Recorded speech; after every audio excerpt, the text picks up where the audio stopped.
tim mình đôi mong nhớ. Giờ mình anh bơ vơ nỗi nhớ anh mong chờ, người ở phương xa em cố yêu. Một liều thuốc cho trái tim yêu, duy nhất chỉ một liều, đó chính là bắt tay nhiều quả tay anh em ơi. Giơ tay lên, đưa tay lên, vỗ tay lên, đưa tay cao lên, vỗ tay lên. Vâng, thưa quý vị, máy bay trực thăng của chúng ta đang trông tranh bồng bềnh bay sang thành phố Ai Cập.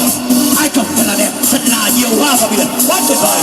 Thưa quý vị, dạo qua thành phố Ai Cập Hồng Kông, máy bay trực thăng của chúng ta lại bay về thủ đô của Hà Nội. Đó chính là sân bay Nội Bài.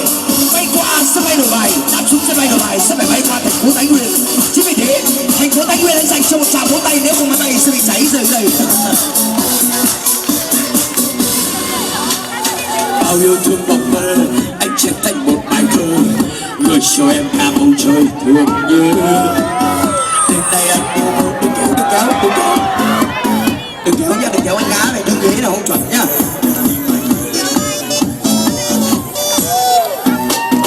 Nhìn lên bầu trời xanh, em vừa hay ra chuyện anh, từng ngày đâu đây nỗi nhớ. Anh yêu em mãi mãi, nhớ thương em trong đêm dài, lòng anh sẽ không bao giờ phai.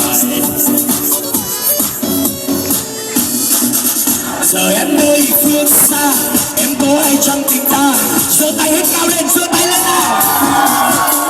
Một mình anh bơ vơ, trái tim anh mong chờ, từng ngày đong đầy nỗi nhớ.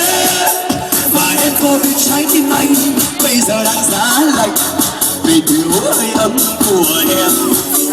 Một liều thuốc anh khắc trong